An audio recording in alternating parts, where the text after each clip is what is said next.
আসসালামু আলাইকুম, কেমন আছেন সবাই? আজকে দেখেন আমি লবণ নিয়ে দাঁড়ায় আছি আর রোদের জন্য তাকানো যাইতেছে না। সকালবেলা অনেক রোদ উঠছে। তো আজকে দেখেন কি মাছ নিয়ে এসে বাজার থেকে, দেশি শিং আর দেশি মাগুর মাছ। এই যে দেশি, এটা হচ্ছে মাগুর মাছ, এটাও মাগুর মাছ, আর এই তিনটা হচ্ছে শিং মাছ। এগুলো একদম খাল বিলের মাছ, এগুলা চাষের না। মাছটি আমি এই বলে ডাইলা নিব, ডাইলা তারপরে লবণ দিব, কারণ লবণ না দিলে তো মাছ মারা যাইতো না। ওই যে দেখেন, শীতের দিন যদি একটা বসায় দিতে পারে তাইলে ধরেন নানার নাম দাদার নাম সব ভুলা যাওয়া লাগবো। তো লবণ দিয়ে দেই, লবণ দিয়ে ডাইকা দেই, পরে ওনারে তুলবো।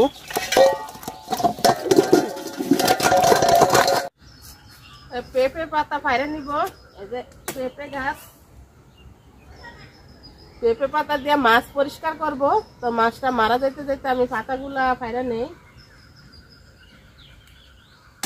পরিষ্কার পাতা নিব, পরিষ্কার।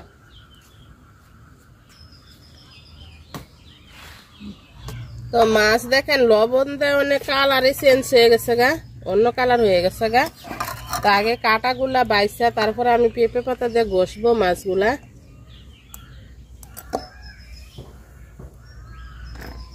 মাছের কাঁটাগুলো আমি ফালাই নিছি। তো এখন এই যে পেঁপে পাতা জানছি, পেঁপে পাতা দিয়ে ঘষবো। তো আমার চ্যানেলে একটা শিং মাছের ভিডিও দিছিলাম অনেক আগে, ওই যে এখনো দেখেন মরে নাই। অনেক আগে বলতে 10-15 দিন আগে। তো অনেক আপুরা কমেন্ট করছেন যে পেঁপে পাতা দিয়ে ঘষছেন না অন্য কিছু দিয়ে, দেখেন একটা ঘষা দিচ্ছি তাই কত ফর্সা হয়ে গেছে। তো পেঁপে পাতা দিয়ে ঘষলে আসলে ফর্সা হয়ে যায় মাছ, এই যে উপরের যে কালো কালো আছে এটা উঠা যায়। তো আলহামদুলিল্লাহ আমার এই শিং মাছের ভিডিওটা আমার চ্যানেলে সবচেয়ে বেশি ভিউজ হয়েছে। তো যারা যারা ভিডিওটা দেখতেছেন পুরাটা ভিডিও দেখেন। তো অনেকে কমেন্ট করছেন যে আপু শিং মাছ কাঁচা টমেটো দিয়ে রান্না করেন, মজা লাগবে খাইতে। তো আজকে আমি কাঁচা টমেটো দিয়ে রান্না করব শিং মাছ। আমার বাগানে টমেটো আছে, তো আগে মাছটা পরিষ্কার করে নেই, তারপরে টমেটো কাটতে যাব।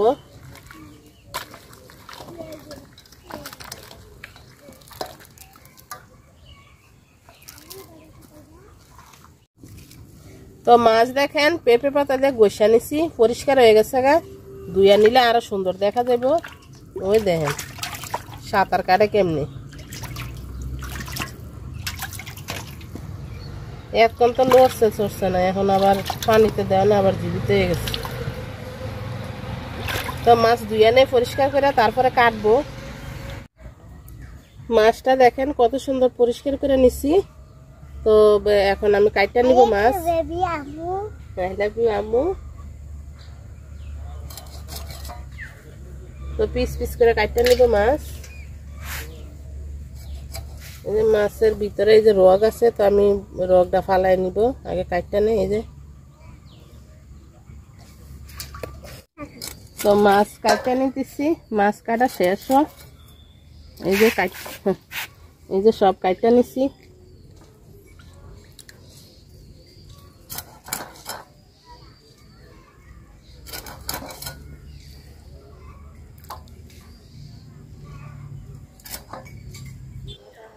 তো টমেটো ফাইরা নিব কয়েকটা, পাকা টমেটো আছে, কাঁচা পাকা টমেটো আছে, কাঁচা টমেটো তো আছে। মাশাআল্লাহ আমার এই গাছগুলাতে অনেক টমেটো ধরছে। বড়গুলো ফারামো, এই যে এটা ফারো, এটা ফারো। আজকে কাঁচা টমেটো দিয়ে মাছ রান্না করব, দেখি খাইয়া কেমন লাগে। মাশাআল্লাহ মাশাআল্লাহ, এটা ফারো, এটা বেশি লাগবে না। বাস এই যে আইরিনে টমেটো পারছে, অনেক খুশি। সবজি পারলে না আম্মু, সবজি পারলে অনেক ভালো লাগে না, অনেক পছন্দ করে সবজি পারা।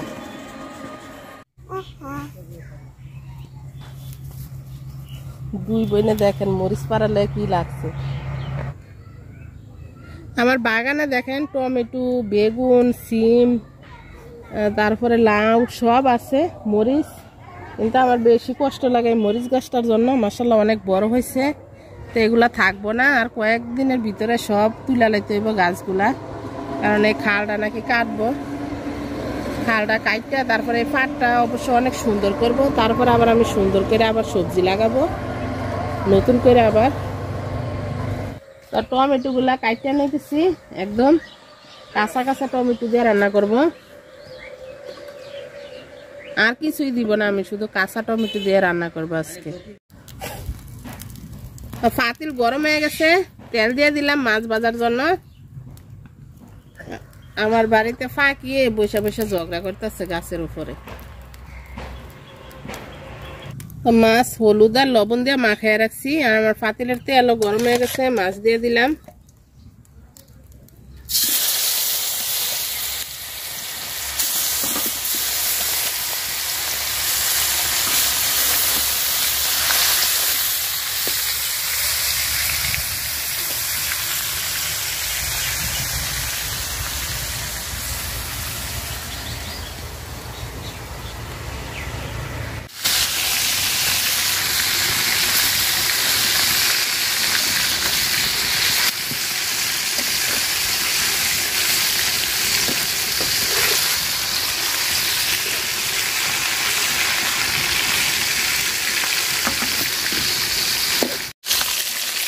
মাছ দেখেন আমি হালকা করে ভাজা নিচ্ছি, তুলে নিব।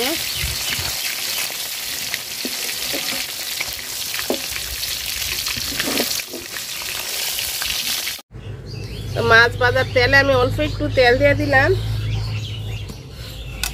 আর পেঁয়াজ কুচি মরিচ কুচি দিয়ে দিলাম।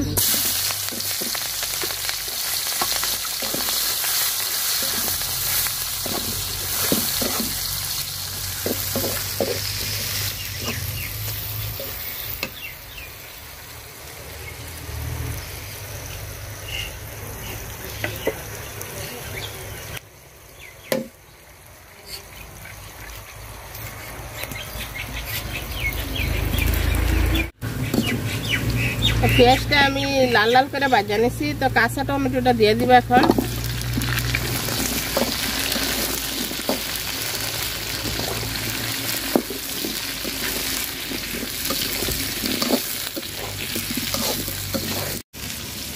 হলুদ গুঁড়া দিয়ে দিলাম, আর লবণ আমি পরে দিব, লবণ দিলে এখন পানি উঠে যাইব বেগুনে।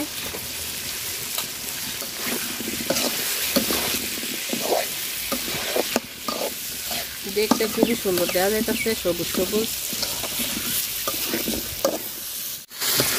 তো টমেটোটা অনেকখানি কষায় নিচ্ছি, তো লবণ দিয়ে দিব এখন।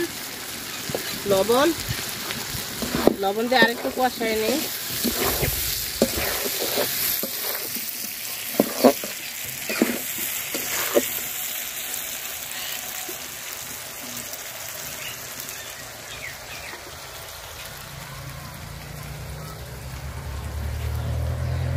টমেটোগুলো সুন্দর করে কষায় নিচ্ছি, তো ঝোলের পানি দিয়ে দিব।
তরকারি বলক এসে গেছে, তো মাছ দিয়ে দিব।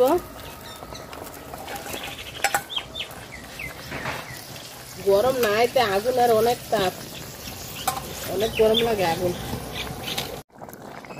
তো তরকারি আমার হয়ে গেছে, আমি ধনিয়া পাতা দিয়ে দিব, দিয়ে তরকারি নামাই দিব। বেশি করে ধনিয়া পাতা দিয়ে দিলাম। তো যারা যারা আমার ভিডিওগুলো দেখেন তাদেরকে অনেক অনেক অনেক ধন্যবাদ। আর ভিডিওটা ভালো লাগলে লাইক কমেন্ট শেয়ার করেন। আর আজকে আমার পিছনে আমার পাখিগুলা ঝগড়া করতেছে।